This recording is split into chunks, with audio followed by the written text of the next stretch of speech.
রহস্যময় পৃথিবীর কৌতূহল।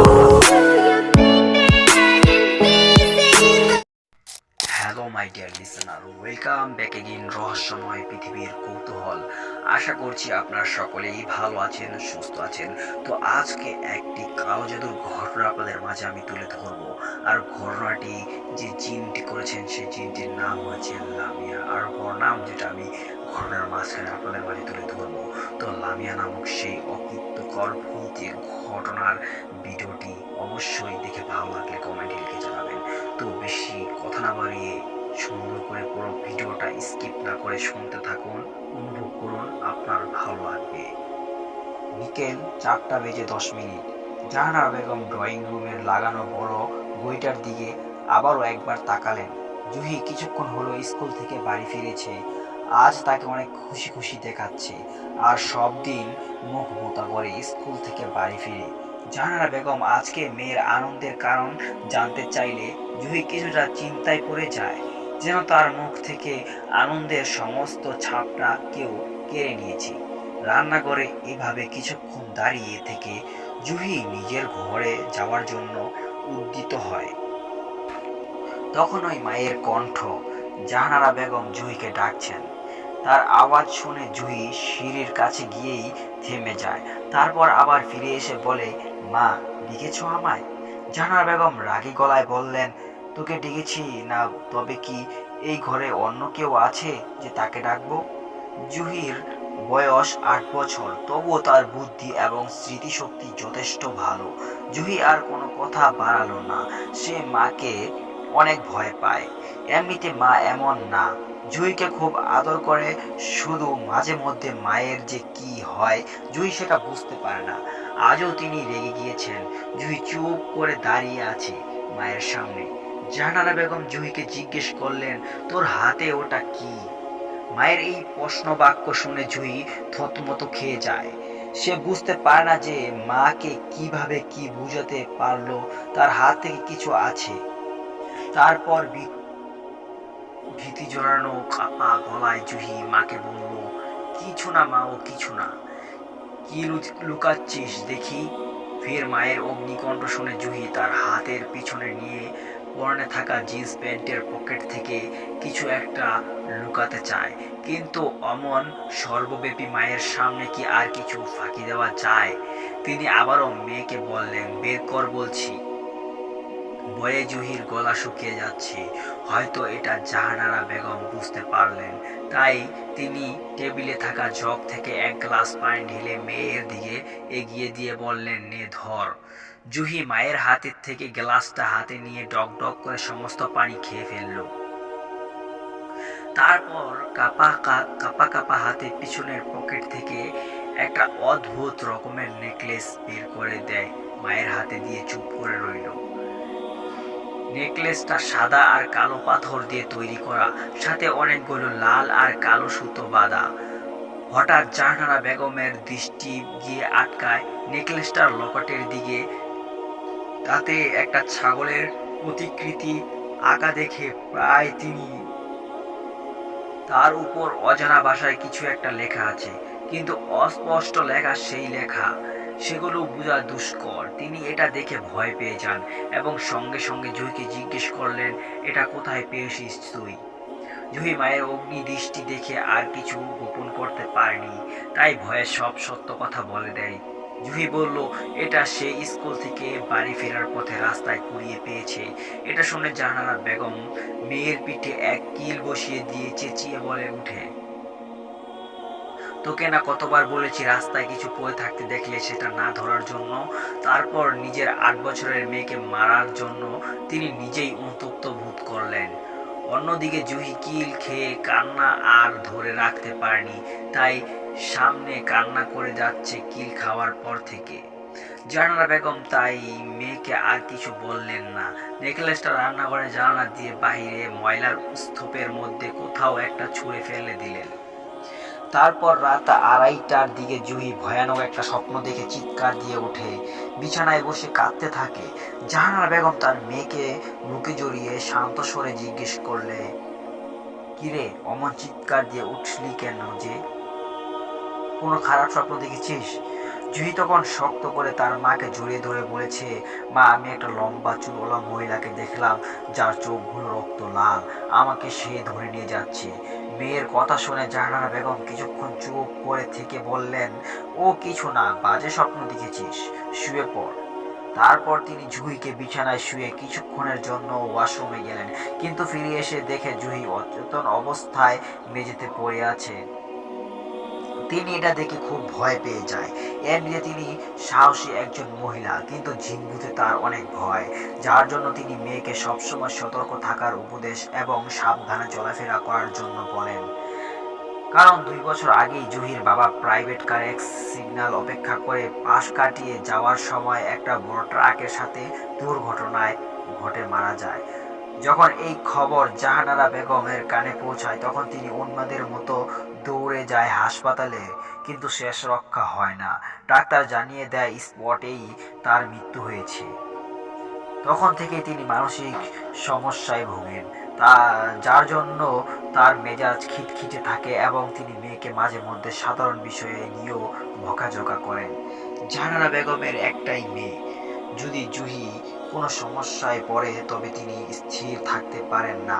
তিনি সারা রাত চিন্তামগ্ন হয়ে অচেতন জুহির মাথার কাছে বসেই কাটিয়ে দেন। ফজরের আজানের পরপরই জুহির জ্ঞান ফিরে আসে। জ্ঞান ফিরতেই তিনি জুহিকে আবারও বুকের কাছে টেনে নিয়ে সারা রাত তিনি 2 চোখের পাতা এক করতে পারেনি, তাই সকালে তার চোখ লাল হয়েছিল। সকালবেলা তিনি জুহি আর তার জন্য যথাসামান্য খাবার তৈরি করে, খাবার বলতে 4টা সিদ্ধ আটার রুটি আর বাজার থেকে আনা সবজি, সেগুলো ফ্রিজে ছিল, তা রান্না করে। জুহি এবং জাহানারা বেগম রাস্তা সেরে তারপর জাহানারা বেগম জুহিকে নিয়ে যায় স্থানীয় মসজিদের ইমামের কাছে। এর মধ্যে তিনি সকালে যখন রান্না করতে রান্নাঘরে ঢুকে, তখন দেখতে পায় আগের দিনে সেই নেকলেসটা, যেটা তিনি ছুঁড়ে বাইরে ফেলে দিয়েছিলেন, সেটা বাসনকোরের জায়গায় কেউ যেন রেখে দিয়েছে। তিনি ভাবলেন, যখন তিনি নেকলেসটা ছুঁড়ে বাইরে ফেলে দিয়েছিলেন, এরপর গিয়ে আবার জুহি সেটা খুঁজে নিয়ে এসেছিল হয়তো। তাই তিনি জুহিকে জিজ্ঞেস করলে জুহি উত্তর দেয়, কিল খাওয়ার পর সে আর ঘরের বাইরেই যায়নি। তার তো মাথায় এখন সবকিছু গুলিয়ে যেতে থাকে। জাহানারা বেগম সেই সব ঘটনার সাথে নেকলেসটার বিষয়ে ইমাম সাহেবের কাছে ব্যাখ্যা করেন। সব শুনে ইমাম সাহেব জুহির হাত স্পর্শ করতেই চমকে ওঠেন। বেশ কিছুক্ষণ সময় পেরোনোর পর তিনি বলেন, জুহির উপর কালো জাদুর প্রভাব পড়েছে, যদিও সেটা পুরোপুরি ভাবে জুহির উপর পড়েনি, কারণ যাকে কালো জাদু করা হয়েছে তার থেকে নেকলেসটা জুহির কাছে আসায় এই কালো জাদু জুহির উপর প্রভাব ফেলেছে। হয়তো যাকে কালো জাদু করা হয়েছে তার থেকে এই নেকলেসটা হারিয়ে যাওয়ার পর জুহি সেটা কুড়িয়ে পেয়েছে, এই জন্য তাই তার সাথে এই সব অতি প্রাকৃত ঘটনাগুলো হচ্ছে। সেই সাথে ইমাম সাহেব এটাও বলেন যে শয়তান জুহির উপর প্রভাব অধিপত্য বিস্তার করতে চাইছে সে হলো লামিয়া। তিনি লামিয়া সম্পর্কে আরো কিছু বিষয় বলেন। তিনি বললেন যে লামিয়া হলো বাচ্চা এবং মানুষের আত্মা বক্ষণকারী এক শয়তান। এই শয়তান 3 দিন তার শিকারীকে এবং মানসিক অত্যাচার, শারীরিক অত্যাচার করে এবং শেষ দিন তার সাথে তার শিকারকে নিয়ে যায়। ইমাম সাহেবের মুখ থেকে এই কথাগুলো শুনে জাহানারা বেগম স্থিত হয়ে রইলেন। তারপর হুঁশ ফিরতেই তিনি কাঁদতে লাগলেন। ইমাম সাহেব জাহানারা বেগমকে মনে সাহস জোগানোর জন্য বললেন, সেই সাথে জুহিকে তিনি সাহায্য করবেন এটাও বললেন। জাহানারা বেগম ইমাম সাহেবের কাছে বিনতি অনুরোধ করলেন যেন তার মেয়ের কিছু না হয়, তাহলে তিনি বাঁচবেন না, কারণ জুহি তার একটি মাত্র সন্তান। জুহি ইমাম সাহেব আর মায়ের কোনো কথাই শুনতে পারেনি, কারণ তাকে একটা আলাদা ঘর নিয়ে রাখা হয়েছিল। ইমাম সাহেব বললেন, আপনি ভেঙে পড়বেন না, আমি যথাসম্ভব চেষ্টা করব যাতে আপনার মেয়ে জুহির কিছু না হয়। তিনি কিছু আমল করতে বলে জাহানারা বেগমের সাথে জুহিকে তার বাড়িতে ফিরে যেতে বললেন, আর সাথে কোরআন শরীফ জুহিকে সামনে বসিয়ে পাঠ করতে বললেন। অবশ্যই ঘরে দরজা যেন খুব ভালোভাবে বন্ধ করা থাকে। তারা চলে গেলে ইমাম সাহেব জোহরের নামাজের জন্য অপেক্ষা করতে লাগলেন। আজান দিলে ইমাম সাহেব পবিত্র পবিত্র মনে জোহরের নামাজ শেষ করলেন। তারপর দীর্ঘক্ষণ ধরে প্রার্থনায় বসে রইলেন। প্রার্থনা চলাকালীন সময় তার চোখ থেকে অজর ধরায় পানি পড়ছিল। মোনাজাতের সময় তার নিজের মেয়ের কথাও ইমাম সাহেবের মনে পড়ে যায়। কিছু বছর আগে প্রচন্ড ঠান্ডায় নিউমোনিয়া হয়ে তার ছোট্ট মেয়েটি মারা যায়। তাই সন্তান হারানোর দুঃখ তিনি অনুদান করতে পারেন। তাই তিনি সিদ্ধান্ত নেয় যে যে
চায় তাহলে লামিয়াকে তার জগতে পাঠানো অসম্ভব।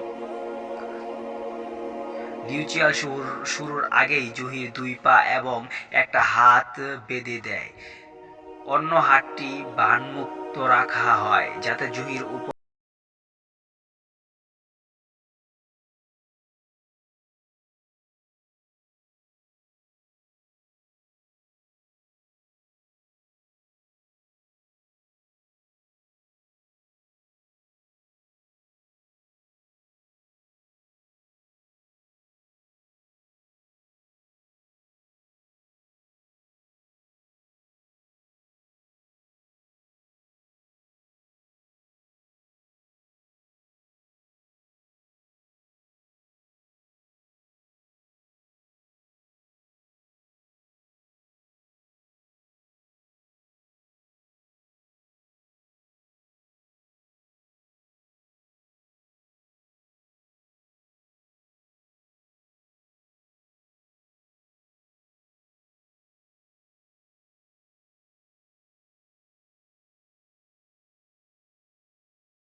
ঝাড়ু দিতে আসা সেই মেয়েটি জানতো না যে এর কিছু। সেদিনের পর থেকে মেয়েটি আর পড়তে আসেনি। 3 দিন পেরিয়ে গেল। চতুর্থ দিন খবর আসে মেয়েটি মারা গিয়েছে। মেয়েটির নাম ছিল স্নিগ্ধা, তবে মৃত্যুর কারণ হিসেবে উল্লেখ করা হয় গাড়ি দুর্ঘটনা। মেয়েটি নাকি রাস্তা পার হতে যাওয়ার সময় একটা গাড়ি এসে ধাক্কা দেয় এবং প্রচন্ড রক্তক্ষরণের সাথে মেয়েটিও মারা যায়। ভয়ে ভয়ে জাহানারা বেগম সেই 3 দিন পার করেছিলেন। আর এই ঘটনার কারণে তার মানসিক সমস্যা বেড়ে গিয়ে পরবর্তীতে ট্রমস্টাইজ হয়ে 2 বছর পর তিনি মারা যান। জুহিকে তখন তার চাচার নিজের বাড়িতে নিয়ে যায় তিনি। সেখানেই একদিন একটা ভিক্ষুক আসে আর জুহির দিকে তাকিয়ে তিনি বলে উঠেন, নরক তোমার জন্য অপেক্ষা করছে। ঘটনা লামিয়া, লেখক নাজমুল হোসেন। তো গল্পের লেখার ভুল ক্ষমা সুন্দর দৃষ্টি দেখবেন। সর্বশেষ ঘটনা কেমন হয়েছে কমেন্ট করে জানিবেন।